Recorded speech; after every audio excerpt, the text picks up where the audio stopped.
Hi, what's going on, guys? This is, of course, the Adventures of Pope, but I'm thinking about naming the channel The Black Truman Show, because that's how I feel like my life goes most of the time. Not even most of the time, since I was a kid, I swear to God that there's camera somewhere recording me at all times. This is how I felt. Right now, I'm kind of currently looking for my fucking lighter that. Okay, I got it. All right, now we can start. Okay, so I'm thinking about calling it the Black Truman Show, and I'm gonna play, of course. All right, let's start from the beginning. We're gonna probably edit that part out. If we don't, fuck it. You know I'm kind of crazy. This is the Black Truman Show slash The Adventures of Pope. And I'm gonna tell you some stories, some shit that happened to me in my life. I might go in chronological order, or I might just tell y'all different stories, because every day of my life has been a movie, which is why I call it the Black Truman Show.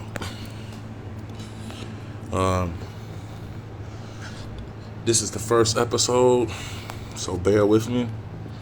I think we'll start. Fuck it, at the beginning. I'm originally from Long Island, New York.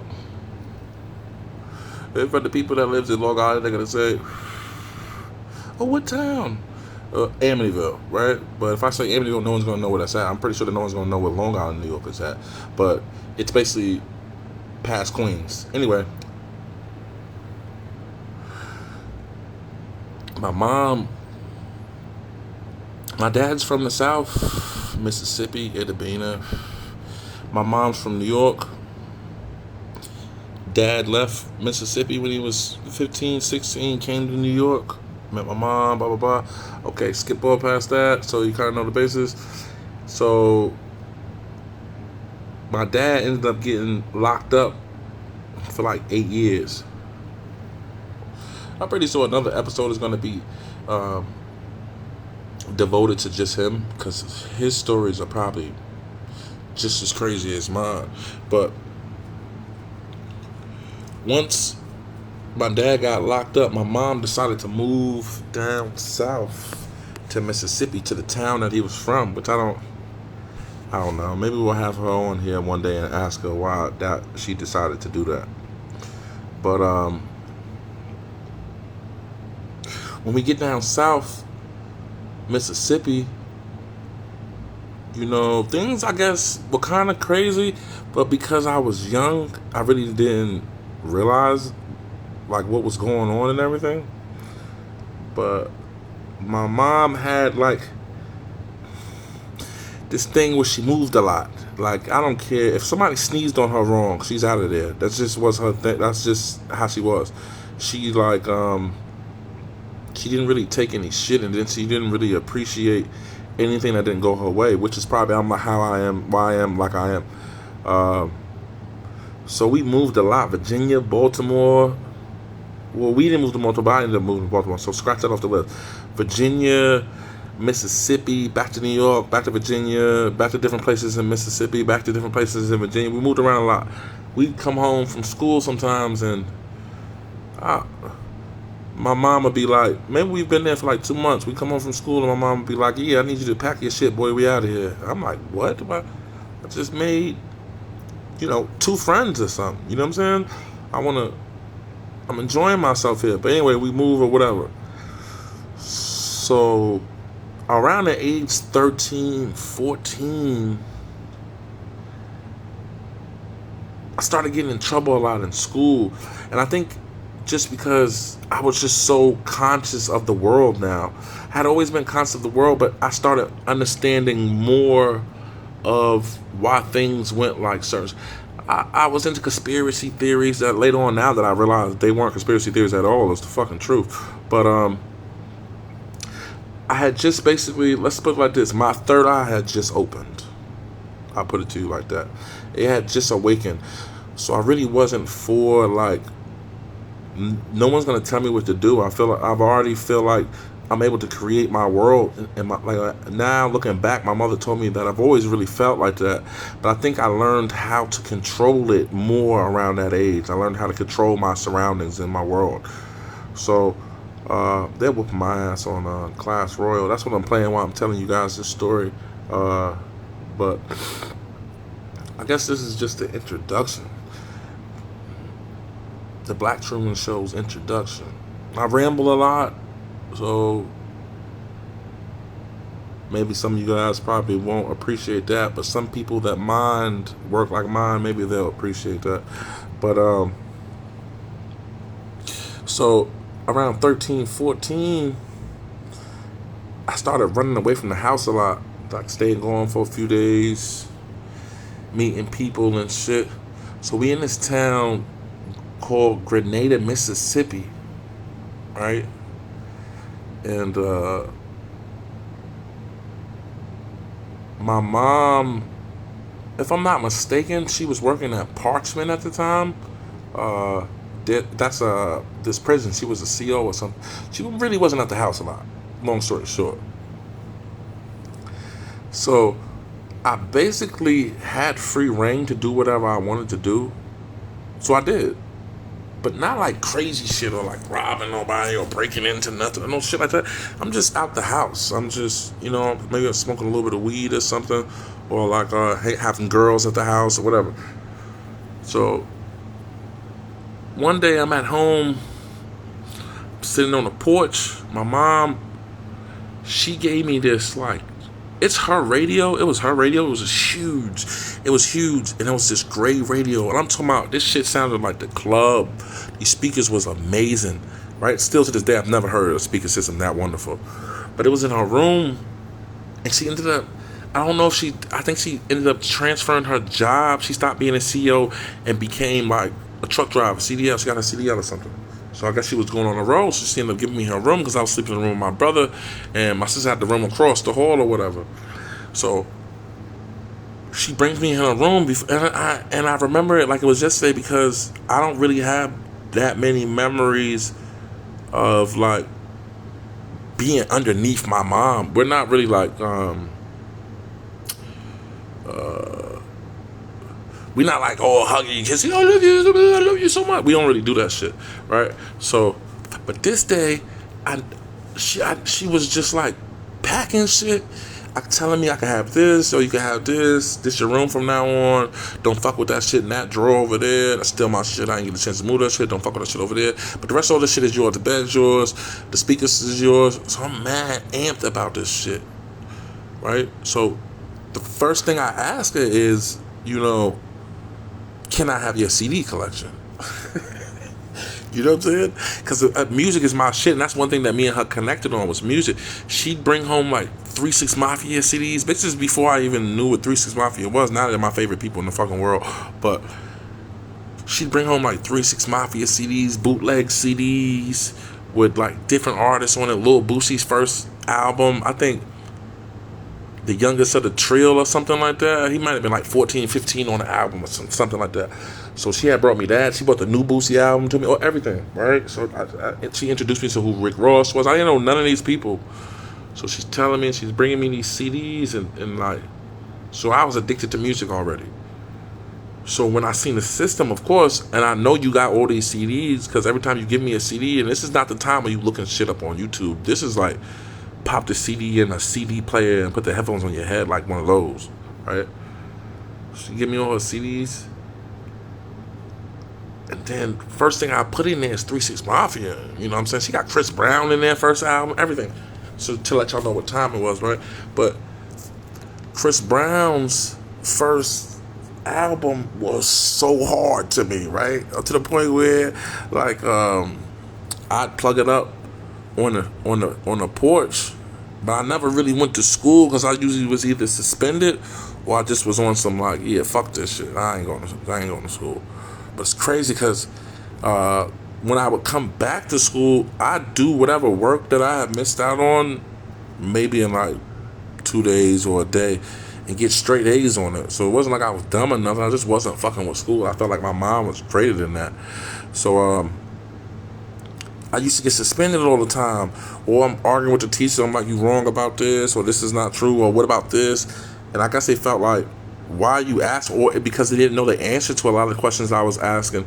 I think they felt like I was being disrespectful or something like that. But anyway, get suspended. So I'm on this porch.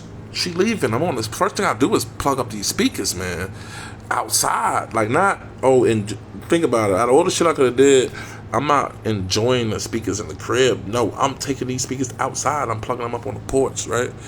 So, but as I'm about to unplug them, I realize the wires are long enough. The wires to the speakers could stretch outside because the front room was next to my mom's room.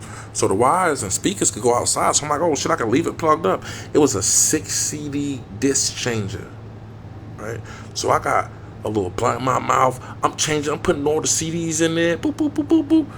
So this around school about to come out. Like my people about to start getting off school. So I'm even more amped. I know the school bus used to drop kids off right in front of my house. They should drive past my house. And town not really that big, so it's not too many school buses. Most of them pass my house. So I listened to this Chris Brown song, Poppin', you know, that's it. I listened to the song like 600 times already. So now I'm at the stage where I'm hot. I'm performing the song on the porch, popping, dancing around, spinning and shit, singing the song. So the bus pull up. Oh, I'm lit now. So I'm like, oh, it's mad people on the bus and the speakers is loud. It's for shit like a club, right? The shit that loud. So I'm mad and I'm performing for the bus. My sister driving up right after the bus because my mom gave her this little white truck. So she driving. She drive up at the. She like, what the fuck is going on? I'm doing a little concert. So now everybody's like clapping and shit on the bus. I'm mad amped. And like I was pretty popular in school, but that just turned it up for me, right? So now I'm getting routines and shit. I'm getting routines and shit down for the school bus to come. Because I know, the school bus is about to pull up and I need to have like some new shows. I don't want everybody to keep doing, like watching me do the same shit. Yo, so long story short, one day, now that they got to the point where people know that I'm about to be, and it's songs they never heard before, because my mom was the plug on music, right? So the school bus pull up one day. I think I'm listening to like another song on Chris Brown album or whatever. Like I said, and it's not the time where you look in this. Most kids don't even have phones, so ain't no I'm about to look it up on YouTube so I can listen to it too. Nah, if he ain't catching on the radio, that was it. Or if you ain't catch it on this show 106 in Park, you just didn't hear the song, right? So now kids is talking about the songs I'm playing like I'm fake. Like they like my songs basically in my head. You know what I mean? Like they don't know about this. I'm about to put this on.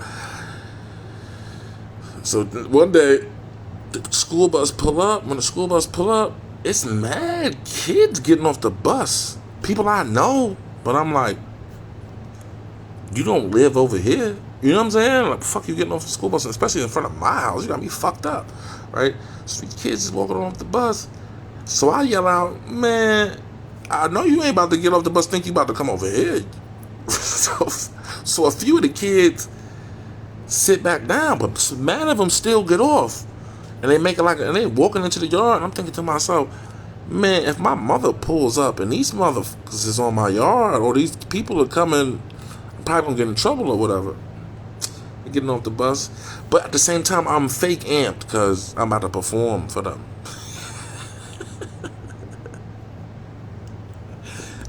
So when they get off the bus, some of the kids that do finally get off the bus, they walk into the yard, and when they walking into the yard, I'm still dancing and singing whatever song was on. I'm not sure what song was on by now, but I had like a routine. Then they had a shuffle. It'll play one song from this album, one song from this album. It was a 6 CD changer, so it shit basically like right now Spotify Shuffle. It's like some shit like that. So dancing. So now that I'm gotten to the point where I'm okay with them watching me perform, we talking. Then a couple kids rolled up some weed and shit. Now we smoking on front of the bus, in front of the house and shit. It got to the point where every day after school, mad kids would get off the bus, and I'm putting on this little show for them as like a artist or some shit like that. Until one day I got the CD case out. You know, back in the day, you used to keep all your CDs in this big black case. Got the CDs out. I run in the house to get somebody some water. Not sure who it was. I go get somebody some water. CD case going when I come out. So like the whole CD case? Like, I'm not talking about, oh, somebody stole a CD. We talking about like 100, 200 like CDs, different albums, old school albums, reggae albums, like a collection. You know what I mean? And I'm thinking to myself, wait, the whole book is gone. Like, not, oh, somebody stole a CD out of there. So I'm looking at the kids, so I'm arguing with them. I'm like, yo, what happened to the CD case that was right here? Everybody pretending like they don't know, like, nothing. Man, so I'm trying to fight everybody in the front yard. My favorite CDs are already in the radio, but I'm thinking about the collection that my mom been building this whole time. So there's one kid, right? The nigga's name was Mott. His brother Sandy, they used to come to the house all the time. I said, yo, take me to whoever has my CD case. I'ma fight them. There's this kid, TJ, right? TJ used to steal cars and shit. So he was our age, but he was in jail all the time for stealing cars and going to juvie and stuff like that.